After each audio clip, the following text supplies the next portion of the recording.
الحمد لله الأحد الجبار والصمد الغفار وأشهد أن لا إله إلا الله الواحد القهار وأشهد أن محمدا عبده ورسوله النبي المختار اللهم صل على محمد وعلى آل محمد كما صليت على إبراهيم وعلى آل إبراهيم إنك حميد مجيد وبارك على محمد وعلى آل محمد كما باركت على إبراهيم وعلى آل إبراهيم إنك حميد مجيد أما بعد فإن خير الكلام كلام الله وخير السنن سنن محمد صلى الله عليه وسلم وشر الأمور محدثاتها وكل محدثة بدعة وكل بدعة ضلالة وكل ضلالة في النار. أعوذ بالله من الشيطان الرجيم. بسم الله الرحمن الرحيم. يا أيها الذين آمنوا اتقوا الله حق تقاته ولا تموتن إلا وأنتم مسلمون. والسابقون الأولون من المهاجرين والأنصار والذين اتبعوهم بإحسان رضي الله عنهم ورضوا عنه وأعد لهم جنات تجري تحتها الأنهار خالدين فيها أبدا ذلك الفوز العظيم.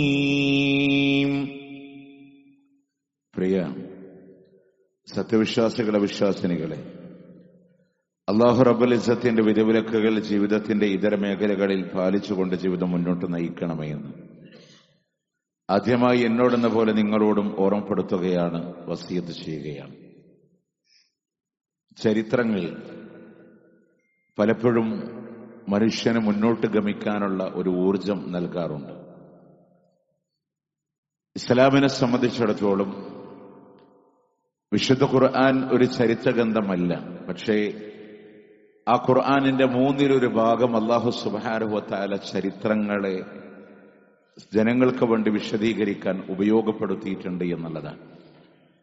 വിശുദ്ധ ഖുർആനിലെ സൂറത്ത് യൂസുഫിലെ 111 ആയത്തിൽ അല്ലാഹു സുബ്ഹാനഹു വ തആല പറയുന്നുണ്ട്, ലഖദ് കാന ഫീ ഖസസിഹിം ഇബറത്തുൽ ലിഉലിൽ അൽബാബ്. തീർച്ചയായും ഇവരുടെ ചരിത്രങ്ങളിൽ ബുദ്ധിയുള്ള ആളുകൾക്കുള്ള ഗുണപാഠങ്ങളുണ്ട് എന്ന് അല്ലാഹു സുബ്ഹാനഹു വ തആല.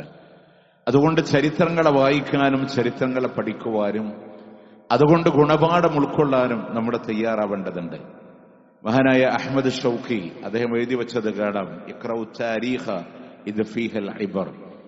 നിങ്ങൾ ചരിത്രങ്ങളെ വായിക്കണം, തീർച്ചയായും ആ ചരിത്രങ്ങളിൽ ഗുണപാഠങ്ങളുണ്ട്. എന്നാൽ അദ്ദേഹം പറയുന്നുണ്ട്, ആ ചരിത്രം പഠിക്കാത്ത ആളുകളാണ് വഴിപഴപ്പിച്ചവർ എന്ന് അദ്ദേഹം തന്നെ രേഖപ്പെടുത്തുന്നുണ്ട്. അതൊരു യാഥാർത്ഥ്യമാണ്. ചരിത്രങ്ങളെ വായിക്കപ്പെടാതിരിക്കാനും വളച്ചൊടിക്കപ്പെടാനും ശ്രമിക്കുന്ന അപ്പൊ നമ്മുടെ നാട്ടിലെ സംഘപരിവാറിന്റെ ശക്തികളെ സംബന്ധിച്ചിടത്തോളം പല ചരിത്രങ്ങളെയും ഉന്മൂലനം ചെയ്യപ്പെടുകയാണ്. പലപ്പോഴുമുള്ള സ്വാതന്ത്ര്യ സമരങ്ങളെ, പ്രത്യേകിച്ച് മലബാറിന്റെ മണ്ണിൽ നടന്ന സ്വാതന്ത്ര്യ സമരങ്ങളെ ഒരു വർഗീയ ലഹളയായി ചിത്രീകരിക്കാൻ ശ്രമിക്കപ്പെടുന്നു.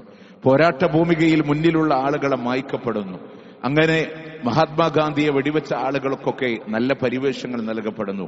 വരും തലമുറകൾ ചരിത്രം മാറ്റപ്പെടുമ്പോൾ സ്വാഭാവികമായും അവർ സമൂഹത്തിനെ വഴിതെറ്റിക്കുന്ന ആളുകളായിരിക്കുമെന്ന് അഹമ്മദ് ഷൗക്കി പറഞ്ഞതിന്റെ ചില ഉദാഹരണം പറഞ്ഞു എന്ന് മാത്രം. പ്രിയമുള്ളവരെ, അതിൽ നമ്മൾ പഠിക്കേണ്ട ഏറ്റവും പ്രസിദ്ധമായൊരു മേഖല മാത്രമാണ് ഇന്നത്തെ ഖുത്ബയിൽ ഓർമ്മപ്പെടുത്താനുള്ളത്. മഹാനായ പ്രവാചകൻ സല്ലല്ലാഹു അലൈഹി വസല്ലമയുടെ സ്വഹാബ. അള്ളാഹുവിന്റെ റസൂൽ സല്ലല്ലാഹു അലൈഹി വസല്ലമയുടെ സ്വഹാബത്തിനെ പഠിക്കണം വിശ്വാസികളെ സംബന്ധിച്ചിടത്തോളം. ആരാണ് സ്വഹാബ? എന്താണ് അവർക്കുള്ള പ്രത്യേകതകൾ? എന്തുകൊണ്ടാണ് അവരെ പഠിക്കപ്പെടുന്നത്? അള്ളാഹുവിന്റെ വിശുദ്ധ ഖുർആൻ പോലും അവർക്ക് സ്ഥാനം കൊടുത്ത് വിശദീകരിക്കാനുള്ള കാരണങ്ങൾ എന്താണ്? നോക്കി, ആരാണ് റസൂലുള്ളാഹിന്റെ സ്വഹാബ എന്ന് പറഞ്ഞാൽ അതിന്റെ വിശദീകരണങ്ങളെ കാണാം. സ്വഹാബി, ഒരു സ്വഹാബി എന്ന് പറഞ്ഞാൽ മൻ ലഖിയ നബിയ സല്ലല്ലാഹു അലൈഹി വസല്ലം മുസ്ലിമ, അള്ളാഹുവിന്റെ പ്രവാചകൻ സല്ലല്ലാഹു അലൈഹി വസല്ലമയെ മുസ്ലിമായ അവസ്ഥയിൽ കണ്ടുമുട്ടിയ ആളുകളാണ്. സുമ്മ മാത അലൽ ഇസ്ലാം, അങ്ങനെ ഇസ്ലാമിലായിക്കൊണ്ട് തന്നെ ഈ ലോകത്തോട് വിട പറയുകയും വേണം. പ്രവാചകൻ സല്ലല്ലാഹു അലൈഹി വസല്ലമയെ കണ്ടുമുട്ടുമ്പോ ആ മനുഷ്യൻ മുസ്ലിമായിരിക്കണം. അതേ ഇസ്ലാമിലായി ലോകത്തോട് വിട പറയുകയും ചെയ്ത ആളുകൾക്കാണ് സ്വഹാബി എന്ന് പറയാം. പ്രവാചകൻ സല്ലല്ലാഹു അലൈഹി വസല്ലമയുടെ കാലഘട്ടത്തിൽ വിശ്വാസിയായി ജീവിച്ചു എന്ന മാനദണ്ഡങ്ങളെ കൊണ്ട് ഒരാളെ സംബന്ധിച്ചിടത്തോളം അദ്ദേഹം സ്വഹാബിയാവില്ല. കാരണം മഹാനായ പ്രവാചകൻ സല്ലല്ലാഹു അലൈഹി വസല്ലമ ഒരിക്കൽ ഉമർ ബിൻ ഖത്താബ് റളിയല്ലാഹു അൻഹുവിനോട് പറഞ്ഞു, ഉമറേ, യമനിലെ കർൺ എന്ന് പറയുന്ന പ്രദേശത്ത് നിന്ന് ഉവൈസുൽ കർണി എന്ന് പറയുന്ന ഒരു മനുഷ്യൻ നിന്റെ അടുക്കിലേക്ക് കടന്നു വരും. ആ ഉവൈസുൽ കർണി, അദ്ദേഹത്തിന് ഒരു ഉമ്മയുണ്ടായിരിക്കും. അദ്ദേഹത്തിന്റെ ശരീരത്തിൽ വെള്ളപ്പാണ്ട് ബാധിച്ചൊരു മനുഷ്യനാണ് അദ്ദേഹം. പക്ഷെ ആ വെള്ളപ്പാണ്ടിനെ അല്ലാഹു തആല അദ്ദേഹത്തിന് ശിഫ കൊടുത്തു. ഒരു നാണയത്തിന്റെ വലിപ്പത്തിൽ മാത്രമുള്ള ഒരു ഭാഗം അല്ലാഹു തആല ആ വെള്ളപ്പാണ്ടിനെ ബാക്കി വെച്ചിട്ടുണ്ട്. ഉവൈസുൽ കർണിയുടെ ലക്ഷണങ്ങളാണ്. അപ്പൊ അദ്ദേഹത്തിനെ കണ്ടാൽ അദ്ദേഹത്തോട് ദുആ കൊണ്ട് വസിയത്ത് ചെയ്യണം. പാപമോചനത്തിന് വേണ്ടി ദുആ ചെയ്യാൻ അദ്ദേഹത്തോട് ആവശ്യപ്പെടണമെന്ന് മഹാനായ പ്രവാചകൻ സല്ലല്ലാഹു അലൈഹി വസല്ലമ പറയുമ്പോ അവിടുന്ന് ഉമർ ബിൻ ഖത്താബ് റളിയല്ലാഹു അൻഹു അവിടുന്ന് യമനിന്റെ ഭാഗത്ത് നിന്ന് ആളുകൾ ഇങ്ങനെ കടന്നു വരുമ്പോ, കർൺ എന്ന് പറയുന്ന നാട്ടിൽ നിന്ന് യാത്രാ സംഘം കടന്നു വരുമ്പോ ഉമർ റളിയല്ലാഹു അൻഹു ചോദിക്കും, അഫീക്കും ഉവൈസുൽ കർണി, നിങ്ങളുടെ കൂട്ടത്തിൽ ഉവൈസുൽ കർണിയുണ്ടോ? അവസാനം പ്രിയമുള്ളവരെ, ഉവൈസുൽ കർണി അടങ്ങുന്ന യാത്രാ സംഘം മദീനയിൽ കടന്നു വന്നപ്പോ ഉമർ റളിയല്ലാഹു അൻഹു അദ്ദേഹത്തെ നേരിടുകയാണ്. അദ്ദേഹത്തോട് ചോദിക്കുന്നു അദ്ദേഹത്തിന്റെ മാതാവിനെ പറ്റി, വെള്ളപ്പാണ്ടിനെ സംബന്ധിച്ച്, മാറാതെ കിടക്കുന്ന ഒരു നാണയത്തിന്റെ വലിപ്പത്തിലുള്ള ഭാഗത്തിനെ സംബന്ധിച്ച് ഒക്കെ അദ്ദേഹത്തോട് ആവശ്യപ്പെട്ട്, എന്നിട്ട് ഉമർ റളിയല്ലാഹു അൻഹു പറയുന്നുണ്ട്, എനിക്ക് വേണ്ടി താങ്കൾ അല്ലാഹുവിനോട് പാപമോചനത്തിന് വേണ്ടി ദുആ ചെയ്യണം, പാപമോചനത്തിന് വേണ്ടി ദുആ ചെയ്യണം. അദ്ദേഹം പ്രവാചകൻ ഉള്ള കാലത്ത് ജീവിച്ച മഹാനാണ്. അദ്ദേഹം പ്രവാചകന്റെ അടുക്കൽ വഹി കിട്ടിയിട്ടുള്ള, സ്ഥാനം കിട്ടിയിട്ടുള്ള ഒരു മഹാനാണ്. പക്ഷെ ഉവൈസുൽ കർണിയെ സ്വഹാബി എന്നാരും പറയാറില്ല. അദ്ദേഹം സയ്യിദു താബിഈൻ, താബിഈങ്ങളിലെ നേതാവായ ഒരു മനുഷ്യനാണ് ഉവൈസുൽ കർണി റഹ്മത്തുള്ളാഹി അലൈഹി. അതുപോലെ തന്നെ പ്രവാചകന്റെ അടുക്കൽ വന്ന് ഇസ്ലാമായി പിന്നീട് മുർത്തദായാലും ആ മനുഷ്യൻ സ്വഹാബിയാവില്ല. നേരെ മറിച്ച് മുർത്തദായി തിരിച്ചു വീണ്ടും ഇസ്ലാമിലേക്ക് കടന്നു വന്നാൽ ആ മനുഷ്യൻ സ്വഹാബിയാണ്. അബ്ദുല്ലാഹി ഇബ്നു അബീ സർഅ റളിയല്ലാഹു അൻഹു, അദ്ദേഹം പ്രവാചകന്റെ വഹി വരെ രേഖപ്പെടുത്തിയിരുന്ന മനുഷ്യനാണ്. വഹി എഴുത്തുകാരനായിരുന്ന ഒരു സ്വഹാബിയാണ്. പ്രിയമുള്ളവരെ, വിശുദ്ധ ഖുർആനിലെ 23-ാം അധ്യായം സൂറത്ത് മുഅ്മിനൂനിലെ എംബ്രിയോളജിയുമായി ബന്ധപ്പെട്ട ശ്രദ്ധേയമായ ആയത്തുകൾ ഇറങ്ങി വരികയാണ്. وَلَقَدْ خَلَقْنَا الْإِنسَانَ مِنْ سُلَالَةٍ مِنْ طِينٍ ثُمَّ جَعَلْنَاهُ نُطْفَةً فِي قَرَارٍ مَكِينٍ. മനുഷ്യനെ സൃഷ്ടിച്ചത് കളിമണ്ണിന്റെ സത്തയിൽ നിന്നാണ്. പിന്നീട് അതിനെ ഇന്ദ്രിയത്തുള്ളിയായി ഭദ്രമായ സ്ഥാനങ്ങളിലൂടെ കൊണ്ടുപോയി വെക്കുകയാണ്. ثُمَّ خَلَقْنَا النُّطْفَةَ عَلَقَةً فَخَلَقْنَا الْعَلَقَةَ مُضْغَةً فَخَلَقْنَا الْمُضْغَةَ عِظَامًا فَكَسَوْنَا الْعِظَامَ لَحْمًا ثُمَّ أَنشَأْنَاهُ خَلْقًا آخَرَ. ആ ഇന്ദ്രിയത്തുള്ളിയെ രക്തപിണ്ഡമാക്കി മാറ്റി, അതിനെ മാംസപിണ്ഡമാക്കി മാറ്റി, ആ മാംസപിണ്ഡത്തെ എല്ലാക്കി മാറ്റി. ഒരു മാംസം കൊണ്ട് അള്ളാഹു എല്ലിനെ പൊതിയുന്നുവെങ്കിൽ പിന്നീട് അവനെ വേറൊരു ജീവിയായി അള്ളാഹു മാറ്റുന്നുവെങ്കിൽ, പ്രിയമുള്ളവരെ, അബ്ദുല്ലാഹി ഇബ്നു അബീ സർഅ എന്ന് പറയുന്ന സ്വഹാബി പ്രവാചകൻ ഈ വഹി ഇങ്ങനെ ഓതിക്കൊടുക്കുമ്പോ ശ്രദ്ധയോടുകൂടെ ആകർഷണീയതയോടുകൂടെ കേട്ടിരുന്നിട്ട് അദ്ദേഹത്തിന്റെ നാവിൽ നിന്ന് അദ്ദേഹം പറഞ്ഞുപോയി, ഫതബാറകല്ലാഹു അഹ്സനുൽ ഖാലിഖീൻ, സൃഷ്ടാക്കളിൽ ഏറ്റവും ഉത്തമനായ അല്ലാഹു എത്രയോ അനുഗ്രഹീതനാണ്. അത്ഭുതം കേട്ട് പറഞ്ഞതാണ്. മുത്തനബി പറഞ്ഞു, വഹീന്റെ ആയത്ത് അത് തന്നെയാണ്, ഫതബാറകല്ലാഹു അഹ്സനുൽ ഖാലിഖീൻ. അദ്ദേഹം അത്ഭുതം കൊണ്ട് പറഞ്ഞതാണ്. അപ്പൊ റസൂൽ പറയാ വഹി അത് തന്നെയാണ്, എഴുതി വെക്കാൻ വേണ്ടി പറഞ്ഞു. പക്ഷെ അദ്ദേഹം പുറത്തിറങ്ങി ആളുകൾക്കിടയിലൊക്കെ പറഞ്ഞതെന്നറിയോ, ഞാൻ പറഞ്ഞു കൊടുത്തതാണ് മുഹമ്മദ് വഹിയാണെന്ന് പറഞ്ഞ് എഴുതുന്നത് എന്ന് അദ്ദേഹം പറഞ്ഞു. അദ്ദേഹം മുർത്തദായി, ഇസ്ലാം എന്ന് പുറത്തുപോയി. എന്നാൽ പിന്നീട് അദ്ദേഹം വീണ്ടും ഇസ്ലാം സ്വീകരിച്ചു. അപ്പൊ അങ്ങനെയുള്ള അബ്ദുല്ലാഹിബിൻ അബീസറ എന്ന് പറയുന്ന വ്യക്തി ആരാണ്? സ്വഹാബിയാണ്. മുർത്തദായ സ്വഹാബത്ത് നിന്ന് പുറത്തു പോവും, വീണ്ടും തിരിച്ചു വന്നാൽ അവർക്ക് സ്വഹാബിയായിട്ട് പറയും. അപ്പൊ പ്രവാചകനെ വിശ്വാസിയായ അവസ്ഥയിൽ കണ്ടുമുട്ടി അതേ വിശ്വാസത്തിൽ ലോകത്തോട് വിട പറയുന്നവരാണ് സ്വഹാബി. എന്തിനാണ് സ്വഹാബത്തിനെ പറ്റി നമ്മൾ പഠിക്കുന്നത്? എന്തിനാണ് സ്വഹാബത്തിനെ പഠിക്കാനുള്ളത്? പ്രിയമുള്ളവരെ, മഹാനായ അബ്ദുല്ലാഹിബ്നു ഉമർ റളിയല്ലാഹു അൻഹുമാ പറയാണ്, നിങ്ങൾക്കൊരു മാർഗം സ്വീകരിക്കാനുണ്ടെങ്കിൽ, ഒരു ചര്യ പിൻപറ്റാനുണ്ടെങ്കിൽ പൂർവികരായി കടന്നുപോയവരുടെ ചര്യയാണ്. ഒരു മാർഗം നിങ്ങൾക്ക് സ്വീകരിക്കാനുള്ളത് അവരുടെ ചര്യയാണ്. അവരാരാണ്? ഓലായിക അസ്ഹാബ് മുഹമ്മദിൻ സല്ലല്ലാഹു അലൈഹി വസല്ലം. അവർ റസൂലുള്ളാഹിന്റെ സഹാബാണ്. കാനൂ ഖൈറ ഹാദിഹിൽ ഉമ്മ, ഈ ഉമ്മത്തിലെ ഏറ്റവും ഉത്തമരായ ആളുകൾ അവരാണ്. അതുകൊണ്ട് അവരുടെ ചര്യ പിൻപറ്റാൻ, അവരെ പഠിക്കാൻ.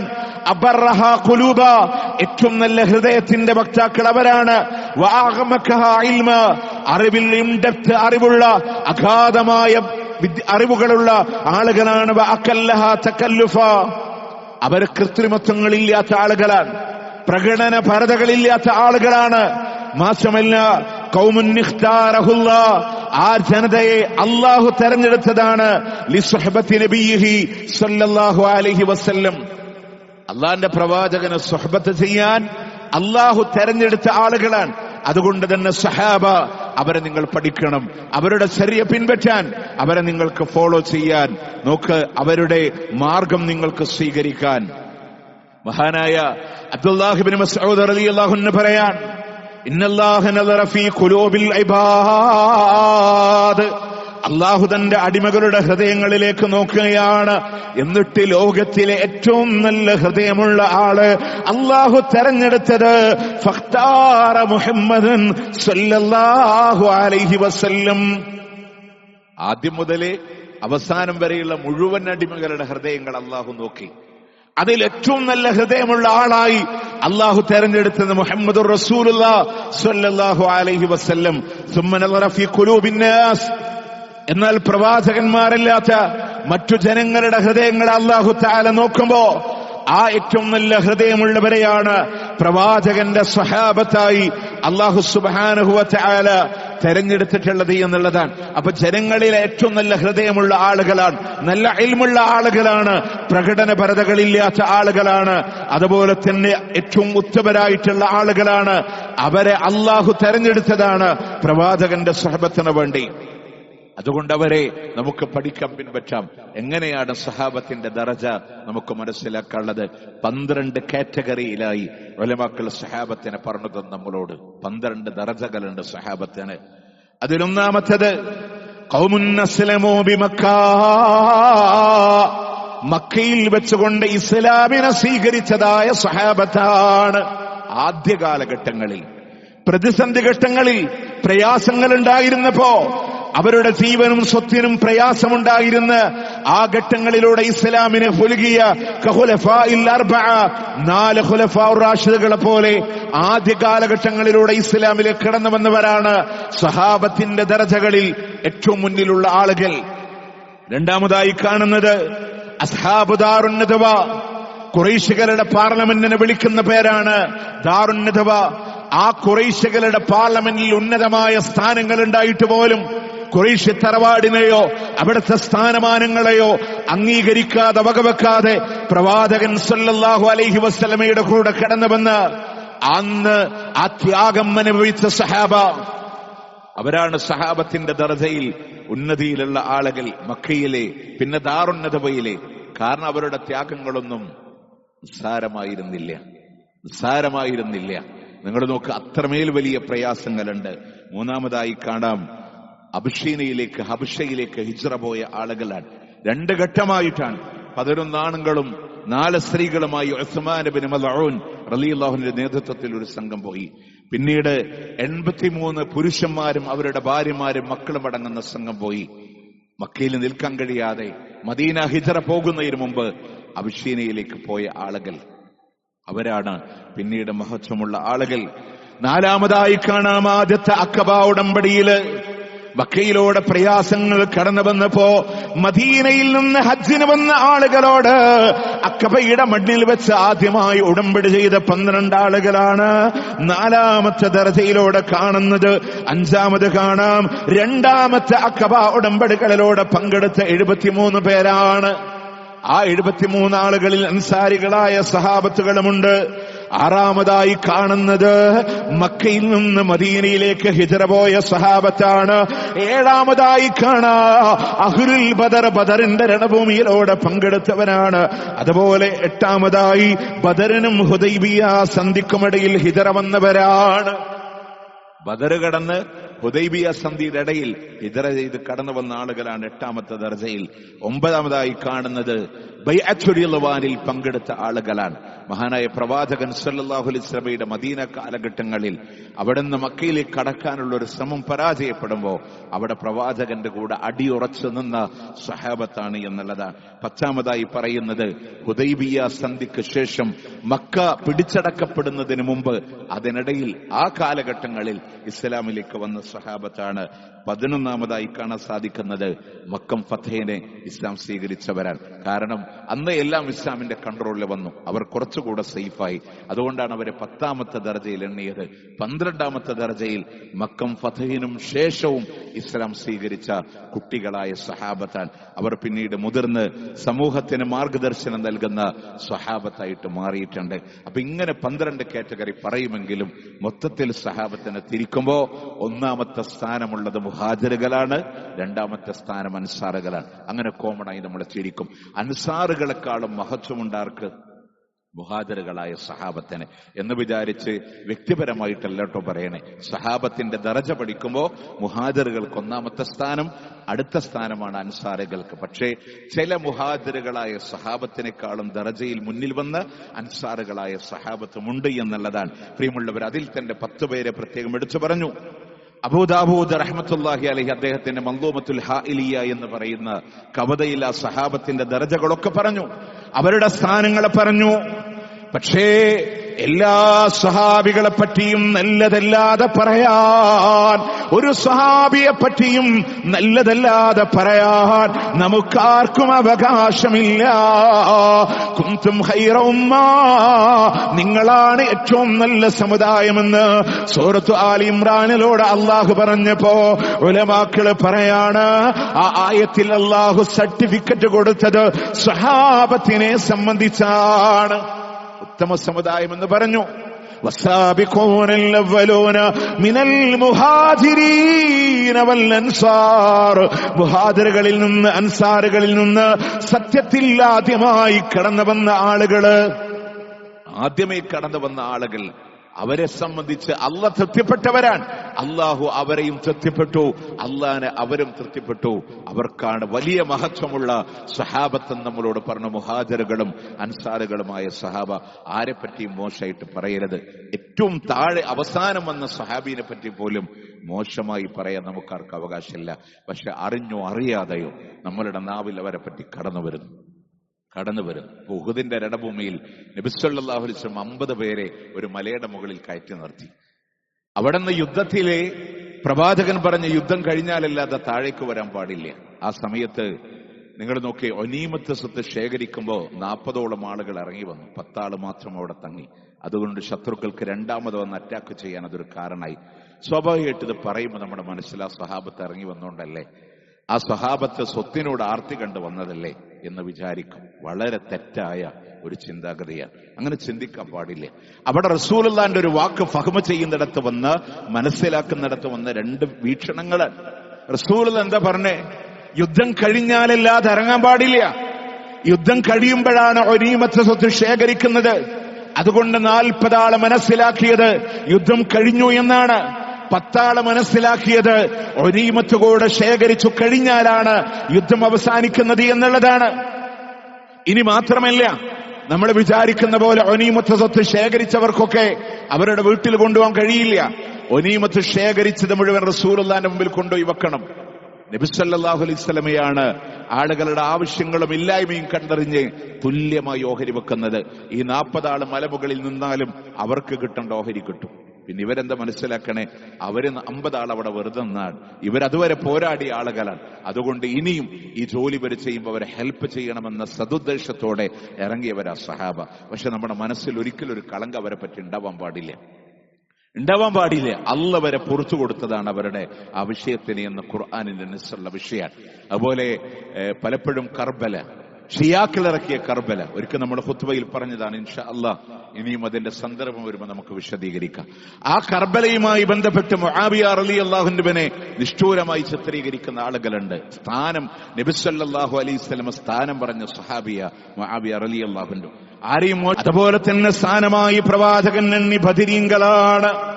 ജിബ്രീൽ അലൈഹിസ്സലാത്തു വസ്സലാം ആ ജിബ്രീലിനോട് മാ തഅദ്ദൂന മൻ ഷഹീദ ബദറ, ബദറിലോട് ഷഹീദായവരെ എങ്ങനെയാ നിങ്ങൾ എണ്ണുന്നത് എന്ന് ചോദിക്കുമ്പോ മിൻ നഫാലിൽ മുസ്ലിമീൻ, കൂട്ടഏറ്റവും ശ്രേഷ്ഠതയുള്ള ആളുകളാണ്.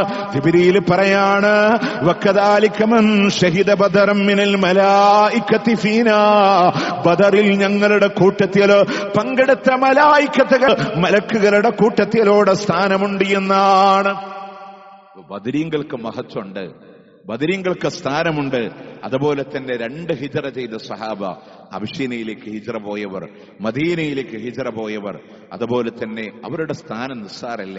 മുഹാജിറുകളായ സഹാബത്ത് പറഞ്ഞില്ലേ, നാളെ പരലോകത്തെ സ്വർഗത്തിന്റെ കമാനത്തിൽ അവർ കടന്നു വരുന്ന അതദറൂന മയ്യദ്ഖുലൂനൽ ജന്ന മിൻ ഉമ്മത്തി, എന്റെ ഉമ്മത്തിൽ നിന്ന് സ്വർഗത്തിലേക്ക് ആദ്യമായി കടന്നു വരുന്നവരാരാണെന്ന് നിങ്ങൾക്കറിയുമോ?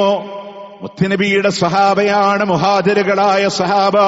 സ്വർഗത്തിന്റെ കമാനങ്ങളെ വന്നു മുട്ടുന്ന സന്ദർഭങ്ങളില്ല മലക്കുകൾ അവരോട് ചോദിക്കുകയാണ്, നിങ്ങളുടെ വിചാരണ കഴിഞ്ഞുവോ? നിങ്ങളുടെ വിചാരണ കഴിഞ്ഞിട്ടുണ്ടോ? അവര് ചോദിക്കും, ഏത് വിഷയത്തിലാണ് വിചാരണ? ഏത് വിഷയത്തിലാണ് വിചാരണ? ഞങ്ങളെ മുഹാജിറുകളാണെന്ന് പറയുമ്പോ സ്വർഗത്തിന്റെ കമാനം അവരുടെ മേലെ തുറക്കപ്പെടുകയാണ്. ഫഫുതിയലഹും, അവർക്ക് വേണ്ടി കമാനങ്ങളെ തുറന്നു കൊടുക്കുമെന്നാണ്. മുഹാജിറുകളായ സഹാബത്തിന് സ്ഥാനമുണ്ട്. അതുപോലെ തന്നെ അൻസാറുകൾ എല്ലാം കൊടുത്ത്, എല്ലാം ഇട്ടെറിഞ്ഞ് പോയവരാ മുഹാജിറുകള്. ആ വന്നവരെ എല്ലാം കൊടുത്ത് സ്വീകരിച്ചവരാ അൻസാറുകള്. അവരോട് മഹബ്ബത്ത് വേണേ, ഹുബ്ബുൽ അൻസാരി മിനൽ ഈമാൻ, അൻസാറുകളോട് മഹബ്ബത്ത് വെക്കൽ ഈമാനാണ്. ബഅദുൽ അൻസാരി മിനൻ നിഫാഖ്, അവരോട് ദേഷ്യം വെക്കൽ കാപട്യാണ്. ഒരു അൻസാരികളോട് നമ്മുടെ മനസ്സിൽ ദേഷ്യം ഉണ്ടാവാൻ പാടില്ല. ഈ ലോകത്തോട് വിട പറയുന്നതിന് മുമ്പ് മദീനത്തെ മസ്ജിദുൻ നബവിയിൽ വെച്ച് പ്രവാചകൻ വന്നിരുന്ന സംസാരത്തിൽ മുത്തുനബി പറഞ്ഞൊരു വാക്കുണ്ട്, അൻസാറുകളോട് നല്ല രീതിയിലൂടെ പെരുമാറണേ സഹാബ, അവരെ നമുക്ക് നൽകാനുള്ളത് മുഴുവനും തന്നവരാ, അവർക്ക് കൊടുക്കാനുള്ളത് ഇനിയും ഇനിയും ബാക്കിയാണ് സഹാബ, അവർക്ക് കൊടുക്കാൻ ഇനിയും ബാക്കിയുണ്ട്. അതുകൊണ്ട് അൻസാറുകളോട് നല്ല രീതിയിലൂടെ പെരുമാറണേ. എന്തപ്പോ സഹാബത്തിന് ഇത്ര ദറജ കിട്ടാനുള്ള കാരണം? എത്രയൊക്കെ സ്ഥാനങ്ങൾ. ഒന്ന്, അവരുടെ സ്വന്തം ശരീരത്തെക്കാൾ അള്ളാഹുവിന്റെ പ്രവാചകന്റെ ദീനിനെ സ്നേഹിച്ചവരാ. ഇവരൊന്നാമത്തെ ആദ്യ കാലഘട്ടങ്ങളിൽ മക്കയിൽ ഇസ്ലാമിനെ സ്വീകരിച്ചു എന്നൊക്കെ പറയുമ്പോൾ നമുക്കൊന്നും സങ്കല്പിക്കാൻ കഴിയില്ല. അതാണ് സഹാബത്ത് ഉമർ അലി അള്ളാഹുവിനൊക്കെ ഇരിക്കുന്ന സദസ്സില് അള്ളാന്റെ മുത്തുനബി സല്ലല്ലാഹു അലൈഹി വസല്ലമയുടെ സഹാബത്താണ് അവര്. അപ്പോ കാലങ്ങൾ കഴിഞ്ഞില്ലേ, ഉമർ അലി അള്ളാഹുവിന്റെ ഖിലാഫത്ത് കാലാണ്. ഉമർ അലി അള്ളാഹുവിന് പറഞ്ഞു, ഖബ്ബാബ് ഒന്ന് എഴുന്നേൽക്ക്, ആദ്യ കാലഘട്ടത്തിലെ ആ ത്യാഗങ്ങൾ ഞങ്ങളോടൊന്ന് പറ, ഒന്നുകൂടി ഈമാൻ കൊള്ളാൻ വേണ്ടിയിട്ടാണ്. പഴയതൊക്കെ പറയുമ്പോ ഒന്ന് ഈമാൻ കിട്ടാനാണ്. കരിമ്പടം നീക്കി ഖബ്ബാബ് റളിയല്ലാഹു അൻഹു അദ്ദേഹത്തിന്റെ കരിമ്പടം നീക്കുമ്പോ, പ്രിയമുള്ളവരെ, കൊല്ലന്റെ ആലയിൽ കല്ല് പഴിപ്പിച്ച് അതിന്റെ മേലെ മലർത്തിക്കിടത്തി വലിച്ചതിന്റെ അടയാളം, അവിടുന്ന് കുടി പോലെ അവിടുന്ന് മാംസങ്ങളെല്ലാം കരിഞ്ഞു പോയ അടയാളം. എന്ത് പറ്റി ഖബ്ബാബ്? എന്റെ യജമാനൻ കൊല്ലപ്പണിക്കാരനാണ്, ആലയിലൂടെ പഴിപ്പിച്ചെന്നെ പൊള്ളിച്ചതാണ്. ശരീരമാസകലം ഇരുമ്പ് കൊണ്ട് പഴിപ്പിക്കപ്പെട്ട ജന്തൽ റളിയല്ലാഹു അൻഹു, ഈർച്ചവാളുകളെ കൊണ്ട് മുറിക്കപ്പെട്ടവർ, മാതാവിന്റെ പിതാവിന്റെ മക്കളുടെ മുന്നിൽ വെച്ച് നിഷ്ഠൂരമായി കൊല ചെയ്യപ്പെട്ടവർ. ഈ ത്യാഗങ്ങളൊന്നും സങ്കല്പിക്കാൻ കഴിയില്ല. അത്രയും വലിയ സ്നേഹം അല്ലാഹുവോട്, റസൂലിനോട്. അതുകൊണ്ട് നമുക്ക് മാതൃക, അവരെ പിന്തുടരാൻ. എവിടെയാ സ്ഥാനമുള്ളത്? വല്ലദീന തബഊഹും ബിഇഹ്സാൻ. ആ നന്മയിൽ അവരെ ഒന്ന് ഫോളോ ചെയ്യാൻ, നന്മയിൽ അവരെ ഒന്ന് ഫോളോ ചെയ്യാൻ നമുക്ക് ആലോചിക്കണ്ടേ? ആ ഒരു നന്മയുടെ മാർഗത്തില് അവരെ ചെയ്ത പ്രബോധനങ്ങളെ നമ്മൾ ആലോചിച്ച് നോക്കി. അതിനൊന്ന് പിന്തുടരാൻ എന്ത് നന്മയാണ് നമ്മൾക്ക് അവരെ പോലെ കമ്പയർ ചെയ്യുമ്പോഴേ? ജീവിതത്തിൽ വലിയ സൗഭാഗ്യങ്ങളൊന്നും ഉണ്ടായിട്ടില്ല. എല്ലാം ഇട്ടെറിഞ്ഞ് പോകേണ്ടി വന്നവർ, അനുഭവിക്കേണ്ടി വന്നവർ, സ്വന്തം ശരീരത്തെക്കാൾ അള്ളാന്റെ ഹബീബിനെ സ്നേഹിച്ചവരാൻ, അള്ളാഹിനെയും റസൂലിനെയും പൂർണ്ണമായിട്ട് അനുസരിച്ചവരാൻ. അള്ളാഹു ഒരു കാര്യം പറയുമ്പോ, പ്രവാചകൻ ഒരു കാര്യം പറയുമ്പോ, ഒരായത്തിറങ്ങുമ്പോ സമിഅനാ വഅത്വഅനാ, ഞങ്ങൾ കേട്ടിട്ടുണ്ട്, ഞങ്ങൾ അനുസരിച്ചിട്ടുണ്ടെന്ന് പറയാൻ മാതൃകയാക്കണേ അവിടെ സഹാബത്തിനെ. അതുപോലെ തന്നെ ലാ ഇലാഹ ഇല്ലല്ലാഹ് നെഞ്ചിലേറ്റി ത്യാഗം അനുഭവിച്ചു. ഒരുപക്ഷെ ഇവിടെ ഇരിക്കുന്ന മുഴുവൻ ആളുകൾക്കും, പിഞ്ചു കുട്ടികൾക്ക് അവരറിയാം, ബിലാൽ റളിയല്ലാഹു അൻഹുവിനെ ഉമയ്യത്തിന്റെ കിങ്കരന്മാരെ നെഞ്ചിന്റെ മേലെ പാറക്കല്ലേറ്റുവെച്ച് വലിച്ചുണ്ടോ എന്ന് നമ്മളൊക്കെ അറിയുന്ന ആൾക്കാരാണ്. പക്ഷെ നിങ്ങൾ അതിന്റെ അവസ്ഥ ആലോചിച്ചിട്ടുണ്ടോ? അവസ്ഥ ആലോചിച്ചിട്ടുണ്ടോ? പാറ നിബിഡമാണ് മക്ക, വെറും മണൽ തരികളല്ല. പ്രിയമുള്ളവരെ, സൗദി അറേബ്യയിൽ ഉംറയ്ക്ക് പോയിട്ടുണ്ടാവും. ചൂട് സമയങ്ങളിൽ ഒരു ചെരുപ്പില്ലാതെ കാല് നിലത്ത് വെക്കാൻ പ്രയാസാണ്. ചുട്ടുപൊള്ളുന്ന മണലാരുണ്യങ്ങൾ അല്ല, പാറ നിബിഡമായി കിടക്കുന്ന മക്കയുടെ. നോക്ക് നിങ്ങള്, താഴ്വാരങ്ങളിലൂടെ ഫതഹായിന്റെ മലഞ്ചെരിവില് ഉമയ്യത്തിന്റെ കിങ്കരമാര് ഒരു കമീസിന്റെ മറയില്ലാതെ ചുട്ടുപൊള്ളുന്ന മണലാരുണ്യത്തിലും ആ പാറയുടെ കലർന്നു കിടക്കുന്നിടത്തും മലർത്തിക്കിടത്തി നെഞ്ചിന്റെ മേലെ കനമേറിയ പാറക്കല്ലിങ്ങനെ ഏറ്റുവെച്ചിട്ട് ഒരു തുള്ളി ദാഹജലത്തിന് വേണ്ടി ആതിഷ്, ദാഹമുണ്ടെന്ന് പറയുമ്പോ കാർക്കിച്ചു തുപ്പി മുഖത്തിലേക്ക് ആ കഫം കുടിക്കാൻ. ആലോചിച്ചു നോക്ക് നിങ്ങള്, ചട്ടമ്പിക്കുള്ളികളെ കൊണ്ട് വലിപ്പിച്ചു. ആ ശരീരം നൊന്ത വേദന, അപമാനത്തിന്റെ വേദന ആലോചിക്കണേ. പതറിയില്ല വിരൽ ചൂണ്ടി ആകാശഗോപുരങ്ങളിലേക്ക് അല്ലാഹു അഹദ്, അല്ലാഹു അഹദ്, അല്ലാഹു അഹദ് എന്ന് പറയാൻ. ഈമാൻ ഈമാൻ എന്ന് പറയണേ. പിന്തുടരാൻ മാതൃക അവിടെയാ. ശരീരം എങ്ങനെ പഴിപ്പിക്കുമ്പോ, ഇരുമ്പ് കൊണ്ട് പഴിപ്പിക്കുമ്പോ പതറിയില്ല തൗഹീദിന്റെ വിഷയത്തിലെ. അതുകൊണ്ട് ആ സഹാബത്തിന് സ്ഥാനം എന്ന് പറയാനുള്ള കാരണം ഇതൊക്കെ അനുഭവിച്ചു. അള്ളാന്റെ ദീന്റെ പ്രബോധനത്തിന് വേണ്ടി ഇറങ്ങി.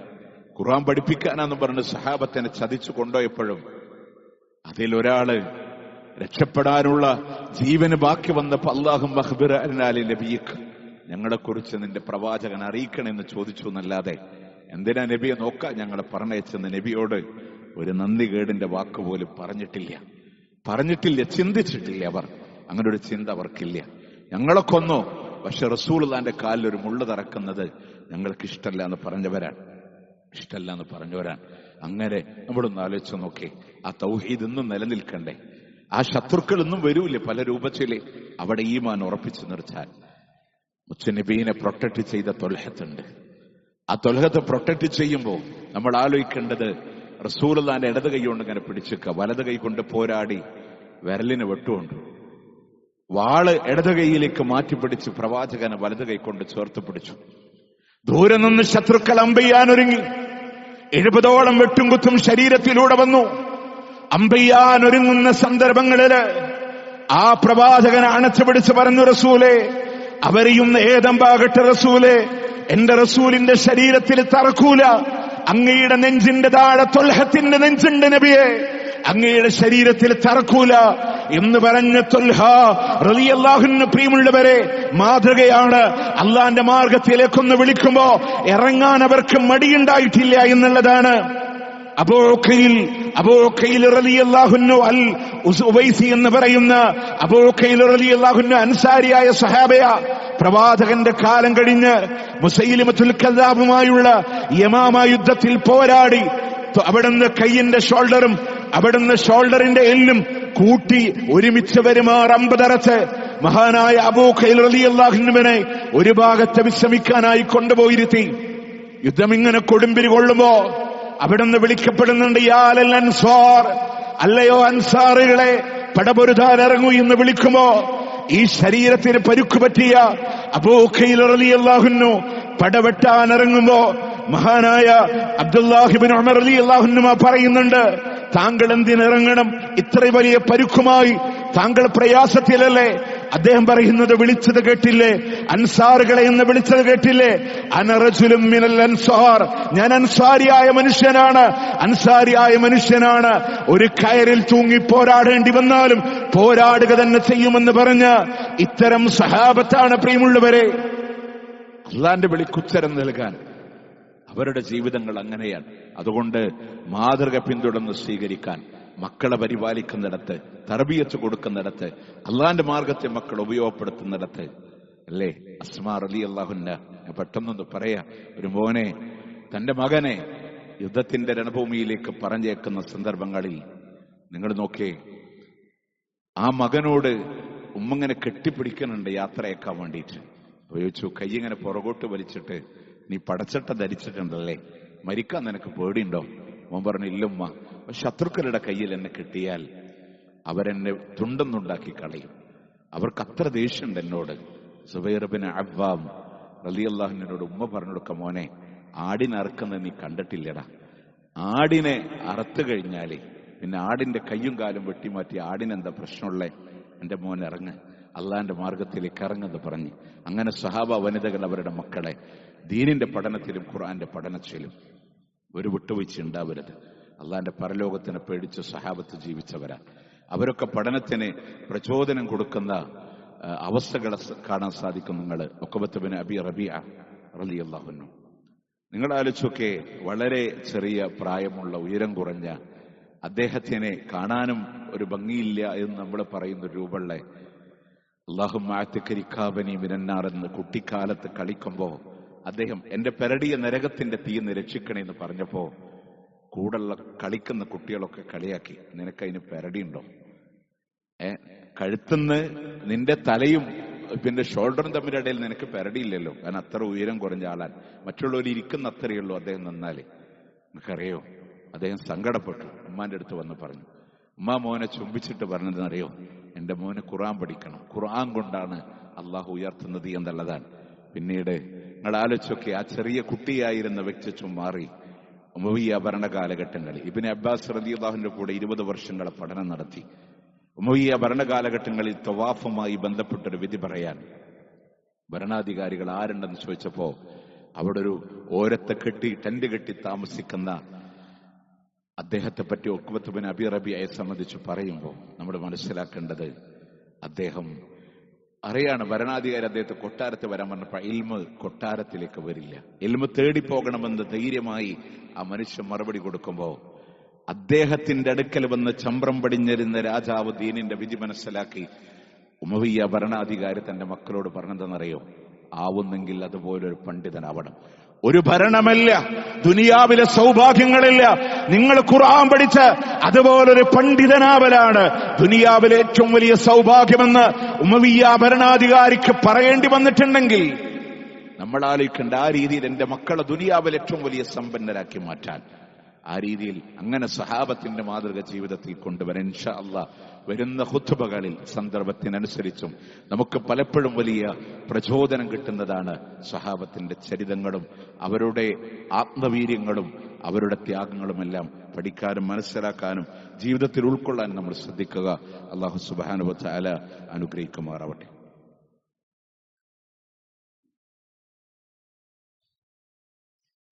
അൽഹംദുലില്ലാഹി റബ്ബിൽ ആലമീൻ വൽആഖിബത്തു ലിൽമുത്തഖീൻ വലാ ഉദ്വാന ഇല്ലാ അലൽ ളാലിമീൻ ഉസല്ലി വഉസല്ലിമു അലാ റസൂലിഹി നബിയിൽ കരീം വഅലാ ആലിഹി വസ്സഹ്ബിഹി അജ്മഈൻ അമ്മാ ബഅദ് ഇത്തഖുല്ലാഹ യാ ഇബാദല്ലാഹ്.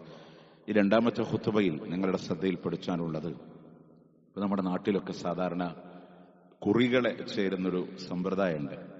പല ആളുകൾക്കും അതിലൊരു സംശയമാണ്, കുറി ഇസ്ലാമികമായി ശരിയാണോ അല്ലേ എന്നുള്ളത്.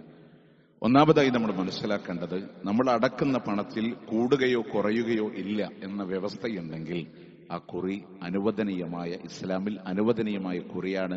ഒരുപക്ഷെ സൽക്കർമ്മത്തിലേക്ക്, അതായത് ആ കൂടുന്ന ആളുകളുടെ മനസ്സിന്റെ നിയ്യത്ത് ഏതെങ്കിലും ഒരാളെ, കുറച്ചാളുകൾ കൂടി പണം സ്വരൂപിച്ച് ഓരോ മാസം ഓരോ ആളുകൾക്ക് കൊടുത്ത് അതൊരു സഹായമെന്ന ചിന്താഗതിയിലേക്ക് നമ്മൾ വരുന്നുവെങ്കിൽ വതആവനു അലൽ ബിർരി വത്തഖ്വ, പരസ്പരമുള്ള സഹായം എന്ന അർത്ഥത്തിലേക്ക് വരുമ്പോൾ അത് ഇസ്ലാം അംഗീകരിച്ചതും മഹത്തരവുമായിട്ടുള്ള കാര്യം തന്നെയാണ്. പക്ഷെ എന്നാൽ സ്വാഭാവികമായിട്ട് എന്ന് പറഞ്ഞാൽ നിങ്ങൾക്ക് അത് ബോധ്യമായിട്ടുണ്ടാവും. ഇപ്പൊ നമ്മുടെ നാട്ടില് ചില ആളുകൾക്ക് പൈസക്ക് അത്യാവശ്യം ഉണ്ടെങ്കിൽ നേരത്തെ വിളിച്ചെടുത്താൽ മൊത്തം പൈസ അടച്ചു തീർക്കുമ്പോൾ ഇയാൾക്ക് കുറച്ച് കിട്ടുക, ബാക്കിയുള്ളവർക്ക് കൂടുതൽ കിട്ടുക. ആ സിസ്റ്റം ഇസ്ലാമിൽ ഹറാമാണ്. കൂടുകയോ കുറയുകയോ ഇല്ല എന്ന വ്യവസ്ഥയിൽ നടത്തുമ്പോഴാണ് കുറി അനുവദനീയമാകുന്നത്. പിന്നെ സ്വാഭാവികമായിട്ട് അതിനൊരു നടത്തിപ്പുകാരുണ്ടാവും. ആ നടത്തിപ്പുകാരന് ഒരു പൈസ കൂടുതൽ കൊടുക്കുക, നമ്മുടെ നാട്ടിലൊക്കെ അതിന് പങ്ക് കൊടുക്കുക എന്ന് പറയും. അങ്ങനെ പങ്ക് കൊടുക്കാൻ പറ്റുമോ എന്നുള്ളതാണ് നമ്മൾ ആലോചിക്കേണ്ടത്. അദ്ദേഹത്തിനൊരു പരിശ്രമം അതിലുണ്ടെങ്കിൽ, ഒരധ്വാനം, അദ്ദേഹം ഒരു ജോലി പ്രത്യേകമായി ചെയ്യുന്നുണ്ടെങ്കിൽ, പരിശ്രമം ഉണ്ടെങ്കിൽ നാട്ടു നടപ്പനുസരിച്ച് മാന്യമായ ഒരു പങ്ക് അദ്ദേഹത്തിന് കൊടുക്കുന്നതിനെന്തില്ല, തെറ്റില്ല. അതും മതത്തിൽ അനുവദനീയമാണ്. പക്ഷേ അദ്ദേഹം അതിലൊരു അമീനാണ്. അമീൻ എന്ന് പറഞ്ഞാല് അത് വിശ്വസിച്ചേൽപ്പിക്കപ്പെടും. നമ്മളെല്ലാവരും പൈസ കൊണ്ട് ഏൽപ്പിക്കുന്ന, വിശ്വസിച്ചേൽപ്പിക്കുന്ന വ്യക്തിയാണ്. അതുകൊണ്ട് എന്തെങ്കിലും സംഭവിച്ചാൽ എല്ലാ ഉത്തരവാദിയും അയാളാണ് എന്ന് പറയാൻ നമുക്കെന്തില്ല, അവകാശമില്ല. അയാളുടെ കാരണം കൊണ്ടാണ് ആ പ്രശ്നം സംഭവിച്ചതെങ്കിൽ അയാൾ ഉത്തരവാദിയാണ്. മറ്റേതെങ്കിലും കാരണങ്ങളെ കൊണ്ട് എന്ത് സംഭവിച്ചാലും ഉത്തരവാദി അയാളാണെന്ന കണ്ടീഷൻ വെച്ചാൽ അത് ശരിയല്ല എന്നുള്ളതാണ്. കാരണം മക്കാബിലുൽ ദമാൻ, പൈസ കൊടുത്തിട്ട് ഒരാളെ ഗ്യാരണ്ടി വെക്കൽ ഇസ്ലാമിൽ അനുവദനീയമല്ല. അയാൾക്ക് നമ്മൾ ഈ പങ്ക് കൊടുക്കുമ്പോൾ എനിക്ക് ഒരു ചിട്ടി ഞാൻ പങ്ക് കൂടുതൽ തന്നിട്ടില്ലേ, അതുകൊണ്ട് ഇതിന്റെ മൊത്തം ഗ്യാരണ്ടി നീയാണെന്ന് പറയാൻ ആ ഗ്യാരണ്ടി പണം കൊടുത്ത് വെക്കൽ ഇസ്ലാമിൽ അനുവദനീയമല്ല. അയാൾ അധ്വാനിക്കുന്നതിന് അയാൾക്കൊരു പങ്ക് കൊടുക്കാം. അയാളുടെ വീഴ്ചയാണെങ്കിൽ അയാൾ ഉത്തരവാദിയാണ്. പക്ഷെ മറ്റുള്ളവരുടെ വീഴ്ചകൾക്ക് അയാൾ ഉത്തരവാദി ആകില്ല എന്നർത്ഥം. അപ്പൊ ആ രീതിയിലാണ് നമ്മളൊക്കെ നിത്യേന ഇടപെടുന്ന വസ്തുതയാണ് പറഞ്ഞതാണ്. പിന്നെ നമുക്കൊക്കെ ഉണ്ടാവുന്ന ഒരു കാര്യമാണ് പള്ളിക്കുറി എന്ന് പറഞ്ഞൊരു സംവിധാനം ഒരുപക്ഷെ നാടുകളിലൊക്കെ ഉണ്ട്. ഓരോ പള്ളിയിലും എന്ത് ചെയ്യുക, കുറി ചേരുക. അപ്പൊ അതിൽ ഒരു പൈസ പള്ളിക്കാണ്. നമ്മളെല്ലാവരും ചേർന്നിട്ട് അതൊരു പൈസ പള്ളിക്കാടെന്ന് പറയും. അതിൽ ഏറ്റവും ഹൈറായ വസ്തുത ഉലമാക്കൾ വിശദീകരിക്കുന്നത് ഡൊണേഷൻ സെപ്പറേറ്റ് ചെയ്യപ്പെടണം, അതാണ് ഹൈർ എന്നുള്ളതാണ്. ഡൊണേഷൻ സെപ്പറേറ്റ് ചെയ്യണം, കുറിയായി നടത്തുക, അതിലൊരു വിഹിതം എല്ലാവരും പള്ളിക്ക് വേണ്ടി ഡൊണേറ്റ് ചെയ്യുക എന്നുള്ളത് അത് വേറെയായിട്ട് നടത്തുക, അതാണ് ഹൈർ. അങ്ങനെ പള്ളിക്കൊരു വിഹിതം സ്വതക്കയായി കൊടുക്കുന്നതിന് വിരോധമില്ല, അനുവദിക്കപ്പെട്ടത് തന്നെയാണ്. പക്ഷെ അത് സെപ്പറേറ്റ് ചെയ്യാൻ നമ്മൾ ശ്രദ്ധിക്കലാണ് അതിന്റെ ഹൈർ. ഇത് കൂടിക്കലരരുത് എന്ന് ശ്രദ്ധിച്ചാൽ അത്രയും നല്ലത്. പിന്നെ കൊടുക്കുന്ന എമൗണ്ട് നമ്മളുടെ നിയ്യത്തിനനുസരിച്ചും ശുദ്ധിക്കനുസരിച്ചും അത് ഹൈറായിട്ട് മാറും. അപ്പൊ അതുകൊണ്ട് തന്നെ ഈ രീതിയിലൂടെയുള്ള വ്യവസ്ഥകളിൽ അനുവദനീയമാണെങ്കിൽ അൽഹംദുലില്ലാ നമുക്ക് കുറി നടത്തുന്നതിന് ഒരു പ്രയാസമില്ല. ഞാൻ പറഞ്ഞത് നാട്ടിൽ പലവിധ സംവിധാനങ്ങളിലൊക്കെ നമ്മൾ പലിശ വാങ്ങൂല, പലിശ തിന്നൂല, പലിശക്ക് വേണ്ടി ഒന്നിലും നമ്മൾ നിൽക്കൂല. പക്ഷേ ഇത്തരം കുറികളിൽ പോയിട്ട് വിളിക്കുറി എന്നൊക്കെ പേരുള്ള കുറികളിലൊക്കെ പോയി നേരത്തെ ആവശ്യത്തിന് പൈസ എടുത്ത് ഒരു 1,00,000 രൂപയുടെ കുറി ചേർന്നാൽ ആവശ്യത്തിന് 70,000 എടുത്ത് 1,00,000 അങ്ങോട്ട് കൊണ്ട് അടക്കുന്നുണ്ടെങ്കിൽ ആ 30,000 പലിശ തന്നെയാണ്, അതിൽ സംശയമില്ല. 1,00,000 കൊണ്ട് അടച്ചിട്ട് ഞാൻ തീരെ വിളിച്ചെടുത്തിട്ടില്ല, അതുകൊണ്ട് അവസാനം പ്രോഫിറ്റിന്റെ ഭാഗമായിട്ട് 1,10,000 ഇങ്ങോട്ട് മേടിക്കുന്നുണ്ടെങ്കിൽ അത് പലിശ തിന്നലാണ്. അപ്പൊ അത്തരം അപകടകരമായ കുറികളെ മനസ്സിലാക്കുക. എല്ലാവരും ഒരുമിച്ച് കൂടി ഓരോരുത്തർക്ക് സഹായം കിട്ടാവുന്ന രൂപത്തിൽ ഒരാൾക്ക് ഉപകാരമുണ്ടാവട്ടെ എന്ന രീതിയിൽ ചെയ്യുന്നത് നല്ല കുറികളാണ്, അനുവദനീയമായ കുറികളുമാണ്. അങ്ങനെ മനസ്സിലാക്കി അല്ലാഹു തആല മനസ്സിലാക്കി ജീവിക്കാൻ, ദീൻ ഉൾക്കൊണ്ട് ജീവിക്കാൻ അല്ലാഹു തൗഫീഖ് നൽകി അല്ലാഹു അനുഗ്രഹിക്കുമാറാവട്ടെ. വളരെ സന്തോഷകരമായ അൽഹംദുലില്ലാഹ് ഹൈറായ ഒരു വാർത്ത നിങ്ങളോട് പറയാനുള്ളത്. നമ്മുടെ ഈ പള്ളിയെ സംബന്ധിച്ചിടത്തോളം തഖ്വ പള്ളിക്ക് ഒരു സഹോദരൻ ഭൂമി വഖഫ് ചെയ്ത് തന്നിട്ടുണ്ട്. അൽഹംദുലില്ലാഹ് അത് അല്ലാഹു സുബ്ഹാനഹു വ തആല അദ്ദേഹത്തിന് ഒരു സ്വാലിഹായ അമലായി കബൂൽ ചെയ്യുകയും അത് ജാരിയായ, അതിന്റെ വിധി അങ്ങനെയാണ്, ആ ഭൂമി നിലനിൽക്കുന്നിടത്തോളം കാലം അൽഹംദുലില്ലാഹ് അവരുടെ ഖബറിലേക്ക് പുണ്യം വരികയാണ്. പ്രത്യേകിച്ച് കെട്ടിടങ്ങളൊന്നും ഇല്ലായിരുന്നിട്ട് പോലും അൽഹംദുലില്ലാഹ് ചെറിയൊരു വരുമാനം ഇപ്പോ അതുകൊണ്ട് നമ്മുടെ പള്ളിക്കുണ്ട്. അൽഹംദുലില്ലാഹ് അല്ലാഹു അതിനെ സ്വീകരിക്കുമാറാവട്ടെ. ഭാവിയിൽ അത് വലിയൊരു പദ്ധതിയായി തീരുമാറ്. കഴിഞ്ഞ ഖുത്ബയിൽ നമ്മൾ പറഞ്ഞതുപോലെ ജൂതന്റെ കയ്യിൽ റൂമാക്കേണ്ടറിലെ വെള്ളമാണ് മഹാനായ ഉസ്മാൻ ഇബ്നു അഫ്ഫാൻ റളിയല്ലാഹു അൻഹു അന്ന് വഖഫ് ചെയ്തതെങ്കിൽ നൂറ്റാണ്ടിത്ര കടന്നു വരുമ്പോൾ സൗദിയുടെ ബോഡിയുടെ ഔദ്യോഗികമായ സൈറ്റിൽ അവർ പറഞ്ഞത് 15,500 ഈത്തപ്പനകൾ വെച്ച് ആ ഈത്തപ്പനകൾ മൊത്തം ഈ വെള്ളം കൊണ്ട് നനച്ച് അതിന്റെ പഴങ്ങൾ ജനങ്ങൾക്ക് വേണ്ടി സ്വതക്ക ചെയ്ത് ഇന്നും ആ വഖഫിനെ വിപുലീകരിച്ച് ഉപയോഗപ്പെടുത്തുന്നു എന്നുള്ളതാണ്. ആ ഭൂമി നാളെ പള്ളിക്ക് വലിയ സൗഭാഗ്യമായി മാറുമ്പോൾ, വലിയ സംവിധാനങ്ങളായി മാറുമ്പോൾ, അസറ്റുകൾ കൂടുമ്പോൾ അൽഹംദുലില്ലാ പ്രതിഫലങ്ങൾ വർദ്ധിച്ചുകൊണ്ടിരിക്കാൻ ഏറ്റെടുത്ത ആളുകൾക്ക് അമാനത്തുണ്ട്. അള്ളാഹു കൊടുത്ത സഹോദരനും അതിന് അർഹമായ പ്രതിഫലം നൽകി അള്ളാഹു അനുഗ്രഹിക്കുമാറാവട്ടെ. അള്ളാഹുവെ ദുആ കൊണ്ട് വസിയത്ത് ചെയ്ത ആളുകൾ അള്ളാഹുവെ എല്ലാം അറിയുന്ന റബ്ബെ ഖൈർ നൽകി അനുഗ്രഹിക്കണേ അല്ലാഹ്. اللهم اغفر للمؤمنين والمؤمنات والمسلمين والمسلمات الأحياء منهم والأموات إنك مجيب الدعوات يا قاضي الحاجات. اللهم أعز الإسلام والمسلمين وأذل الشرك والمشركين. اللهم انصر إخواننا المسلمين في فلسطين. اللهم انصر إخواننا المسلمين المضاعفين المجاهدين في فلسطين وفي رفاه وفي غزة وفي لبنان. اللهم كن لهم نصيرا ولا تكن عليهم. اللهم ارحم موتاهم واشف مرضاهم وتقبل شهداءهم. اللهم افتح المسجد الأقصى. اللهم لا تسلط علينا من لا يرحمنا. اللهم لا تسلط علينا من لا يرحمنا ولا تسلط علينا من لا يرحمنا. اللهم ربنا آتنا في الدنيا حسنة وفي الآخرة حسنة